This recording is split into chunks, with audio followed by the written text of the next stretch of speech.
London, 1842. A city dressed in virtue and soot. The gas lamps glimmered like false halos, flickering above cobblestones slick with mist and whispered sins. In Mayfair's grand parlors, the air smelled of lavender, champagne, and deceit. Gentlemen bowed, ladies curtsied, and beneath every polished shoe lay the crushed petals of the fallen. I was 24, the daughter of a viscount, bred to smile and silence in equal measure. My name was Lady Eleanor Ashcombe, though in the drawing rooms of London I was known only as the quiet one with the tragic eyes. I learned early that silence was not weakness, it was armor. And in Victorian England, women wore their armor beneath lace and pearls. That night, London held its breath. It was the eve of the winter gala at Grosvenor Square, an affair said to rival the Queen's own. The city's elite would gather under chandeliers dripping with crystal, where every reflection hid a secret, and every secret had a price. The poor froze in the alleys outside, while inside men spoke of virtue over oysters and vice. I remember the omen. A bird, a black rook, had flown through my window that morning, its wings scattering my letters across the room. Among them, one sealed in red wax, unsigned. It read simply, "Tonight the masks will fall." For hours I stared at those words, unsure if they were threat or prophecy. But in this city, where rumor was currency and reputation a weapon, I knew better than to ignore either. By twilight, the fog had thickened into a living thing. Carriages rolled through it like ghosts. My maid laced my corset until my ribs trembled. She said beauty required breathlessness. I did not argue. I had learned that to survive among the powerful, one must first learn to suffocate gracefully. At the gala, the air shimmered with perfume and candlelight. Men of Parliament danced with actresses in disguise. Duchesses whispered behind fans of ivory and fear. Everywhere eyes lingered too long, voices dropped too low. London's morality, I realized, was a theater, and every virtue a costume. I saw him then, Lord Halverston, the Prime Minister's cousin. He moved through the crowd like a storm given human form, composed, commanding, and terribly aware of his effect. His eyes found mine with the precision of a blade. He smiled, the kind of smile that promised ruin. When he took my hand, my pulse betrayed me. He spoke of art, politics, and the necessity of discretion. I spoke of nothing. He asked if I believed in omens. I told him I did. He laughed, softly, like a man who had never known consequence. The orchestra swelled, I danced, and as the waltz carried us through a sea of painted smiles, I caught glimpses of what hid behind them. A bishop's daughter in the arms of a courtesan, a duke whispering to his own footman, a lady of honor slipping laudanum into her champagne. The room glowed like a cathedral, but I saw the altar was built of shame. When the final note trembled through the chandeliers, Lord Halverston leaned close and murmured, "There are circles in this city where truth is considered indecent. Would you like to see one?" I should have turned away. Instead, I nodded, not out of desire, but defiance. For every woman in that ballroom who had ever been silenced, I wanted to see what they feared. And so began my descent, not into sin, but into revelation. For what London called shame, I would learn to name as truth. The carriage rolled through the fog like a secret whispered between lovers. Lord Halverston sat across from me, his gloved hand resting on a cane of carved obsidian. Outside, London's streets blurred into a dim watercolor of gaslight and grime, the city's pulse quickening beneath the mist. "There are two Londons, Lady Ashcombe," he said. "The one we are permitted to see, and the one that sees us." His voice carried the weight of old privilege, velvet over steel. I watched him, and behind his confidence I sensed calculation, a man accustomed to moving pieces across an invisible board where lives were pawns. And yet, I followed. We stopped before an unmarked townhouse near Pall Mall.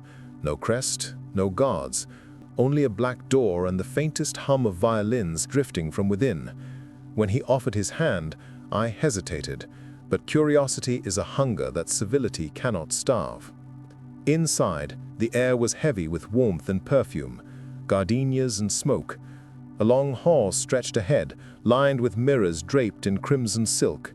I glimpsed movement behind them, figures, laughter, the rustle of skirts, and felt the unsettling certainty that the house itself was watching. We entered a salon bathed in candlelight, the ceilings frescoed with myth, guards half-clothed and unashamed. Men and women lounged on velvet divans, their faces half-masked, their titles abandoned. Here, the mighty unburdened themselves of virtue as easily as one removes a glove. Lord Halverston bowed slightly toward a woman seated at the center, a figure of composure and quiet command. Her gown was black silk trimmed with gold thread, her eyes gray and discerning. "Lady Thorne," he said, "our newest guest." She studied me with the kind of gaze that weighs souls. So this is the innocent London fears. I flushed. I did not come to entertain gossip. Her smile was thin. No one ever does. We simply become it. Around us, the murmur of conversation rippled, fragments of scandal clothed in laughter. A baron confessed his debts to a duchess who had paid hers with affection. A poet recited lines censored from print. A lady of charity revealed her husband's cruelty beneath the name of prayer. Truth here was not forbidden. It was currency. And I, unknowing, had just entered the market. Lord Halverston guided me toward a painting on the wall, Eve at the mirror. The artist had captured her not as temptress, but as a philosopher, studying her reflection with wonder, not shame. "They call this house the Assembly," he said. "We gather to remember what society forces us to forget, that power begins with self-knowledge." His words unsettled me, yet something within me stirred, the echo of a rebellion I had never allowed myself to name. For years, I had lived beneath the weight of a single law. A woman's virtue is her silence. But here, silence was not purity, it was ignorance. Lady Thorne approached, holding 2 glasses of champagne. "You think us wicked," she said softly, "yet every virtue they praise was built on our suppression. We merely stripped the hypocrisy bare." She leaned closer, her perfume heady with jasmine. "If you wish to survive among them, my dear, you must learn their hunger, and then learn to feed it." Her words lingered like incense. Around me, laughter rose and fell, a symphony of liberation disguised as decadence. But beneath it all, I sensed a darker rhythm, the sound of secrets being traded, reputations dismantled with elegance. Every confession was both offering and weapon. Lord Halverston turned toward me. "You see, Lady Ashcombe, virtue in this city is not moral, it is strategic." I looked at him then, really looked, the man who could ruin or resurrect reputations with a whisper, and I realized that the game was not about desire, but dominion. Every scandal was a negotiation, every sin a contract. He smiled, sensing my awakening. "You learn quickly," he murmured. I raised my glass in mock salute. "Then perhaps I've been studying the wrong scriptures." He laughed, but there was something almost reverent in his tone. Outside, thunder rolled, a low, distant growl that trembled through the window panes. Somewhere within that house of confession and concealment, a clock struck midnight. The sound echoed like judgment. That night, London held its breath, and in its silence, I felt the first tremor of power, the kind that burns not with pleasure, but with revelation. The storm did not end with the night. It settled over London for days, a fever of rain and rumor. Each drop struck the city like a whispered sin. In parlors and clubs, tongues wagged with new ferocity. The highborn devoured gossip as if it were communion. I had become their latest offering. It began with a letter, unsigned like the first, slipped beneath my door at dawn. You've been seen. The assembly talks. Halverston boasts. I stared at the words until the ink seemed to bleed. My first thought was denial. My second, dread. In London, a woman's ruin required neither act nor witness, only a whisper with the right pedigree. By evening, my maid could no longer meet my eyes. My carriage invitations dwindled. The vicar's wife, who once called weekly, passed me in Hyde Park with a frozen smile. Society's cruelty was not loud. It was elegant, deliberate, the art of absence. And still I waited for him, Lord Halverston. When he finally appeared, it was not in the privacy of the assembly, but at the opera, surrounded by diplomats and duchesses, his laughter bright as silver. I watched from the opposite box as he leaned close to another woman, her jewels like captured flame, and felt the world tilt. I understood then. He had never invited me to witness truth. He had invited me to play a part in his theater of power. To him, I was proof of conquest, another virtue devoured and displayed. That night, London held its breath. I left before the final aria, slipping through corridors perfumed with betrayal. Outside, the storm had returned, lashing the streets with vindictive grace. My carriage was nowhere to be found, so I walked, rain soaking silk, thunder echoing every heartbeat. Each step peeled another layer of illusion from my soul. I reached the assembly's black door near midnight. Inside, the candles burned low, their flames thin and nervous. Lady Thorne sat alone at the grand piano, her fingers moving over the keys like someone communing with ghosts. She looked up when she saw me, and in her eyes I read recognition. "He's done it before," she said simply. "He'll do it again." I sank into a chair. "Then why do you let him?" She smiled sadly. "Because London loves its destroyers. They remind the rest of us what happens to those who dream of freedom." Her words struck like confession. I thought of every woman silenced by reputation, every name erased from history's polite pages. Their ghosts were not resting, they were waiting. Lady Thorne rose and placed a folded paper in my hand. "If you wish to survive, you must make him fear you. There's only one currency that buys respect in this city." I unfolded it. Inside was a list: names, dates, debts, assignations, the ledger of London's private sins, the assembly's secrets, recorded by its queen. At the bottom, one entry glowed like fire. Halverston, 1839, Lady W. Blackmail, political manipulation, exposure avoided. I met her gaze. "Why give this to me?" "Because," she said, "shame only destroys the silent." The clock struck 2. I left with the paper pressed against my heart, the ink seeping through my gloves. Outside, the rain had slowed, and the air smelled of iron, the scent of reckoning. 2 days later, the pamphlets appeared.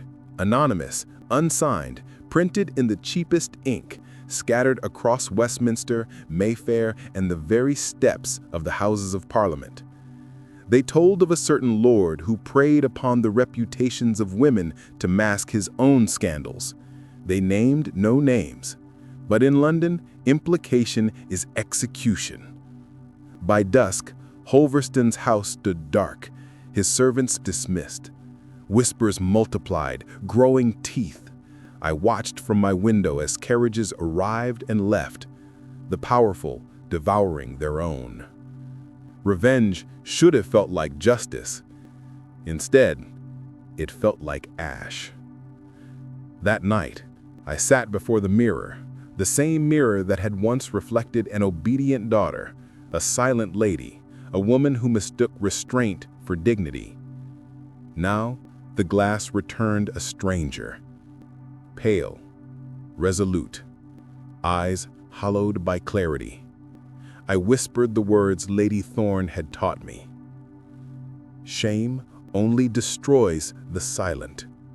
The city beyond my window pulsed with its usual deception, lights glittering on the Thames like counterfeit stars, and in that glitter, I saw every face that had ever smiled while I bled. That night, London held its breath, and I did not. Weeks passed, and London learned to pretend it had forgotten. Scandal here ripened fast and rotted faster. A new affair bloomed each sunrise. Another lady's name whispered behind a fan. Another man's sins washed clean by influence. But though the gossip moved on, something within me did not. I had crossed the threshold between disgrace and freedom, and I could never return. The city changed for me. Where at once I saw only marble facades and moral sermons, I now saw the architecture of control. Every sermon built to cage, every courtesy a leash. London's elegance was scaffolding around decay, and I, the once obedient daughter, had become the crack in its foundation. I took rooms of my own in Bloomsbury, a scandal in itself. The landlords whispered, the maids pitied, but I relished the smallness of that space.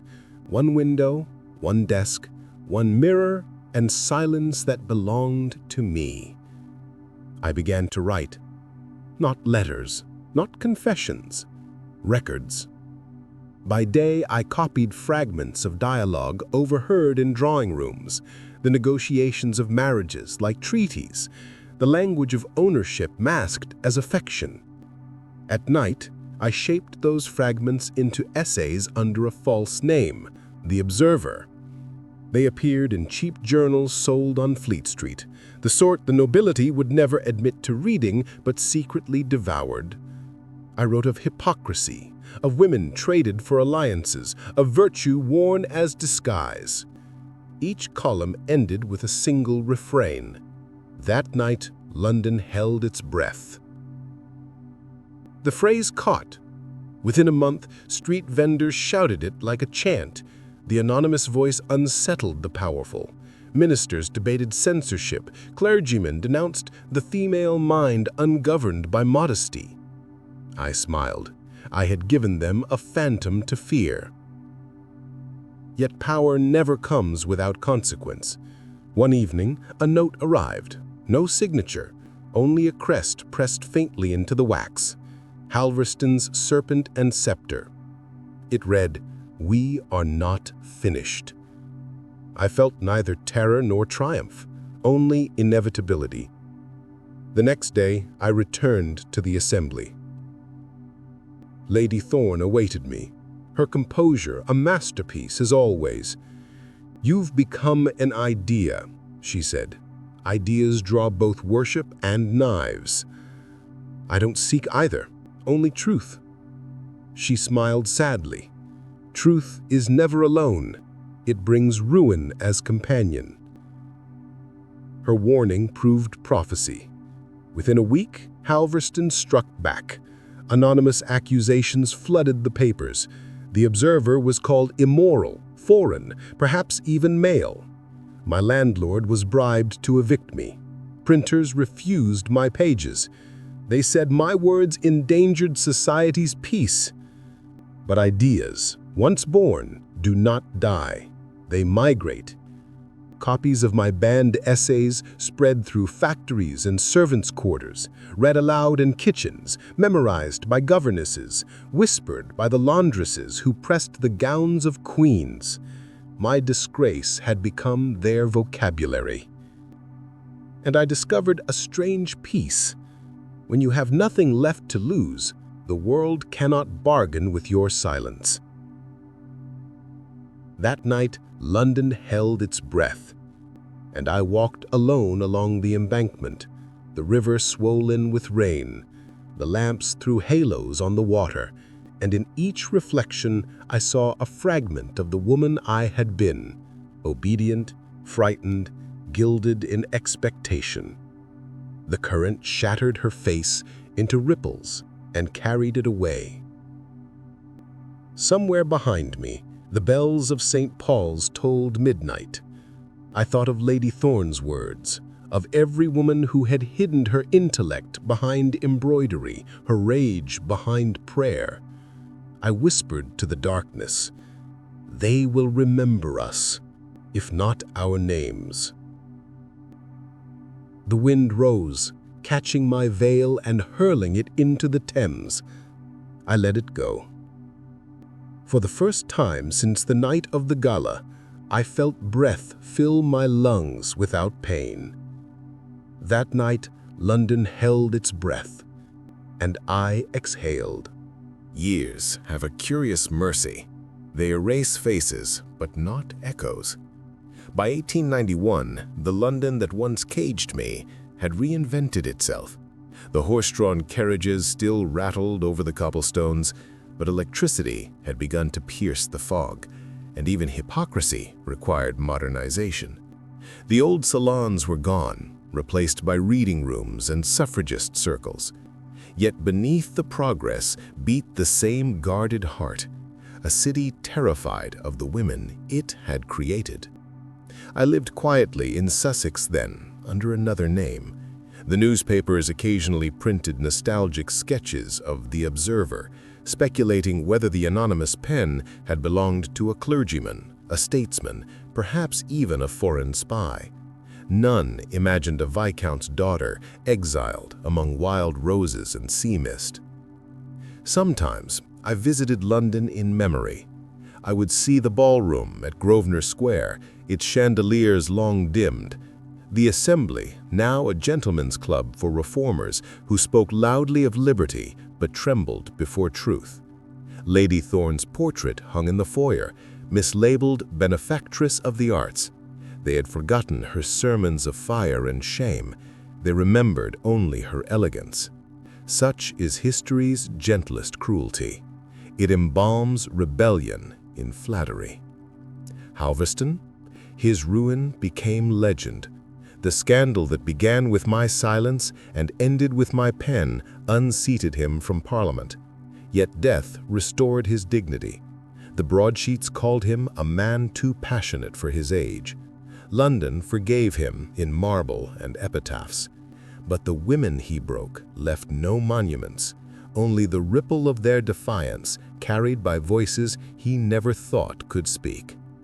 I once returned to the city in disguise, a widow's veil, a borrowed accent, and walked along the Thames at dusk.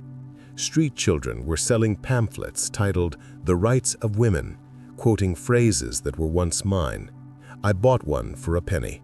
The boy could not have known he was handing the author her own ghost. That night, London held its breath.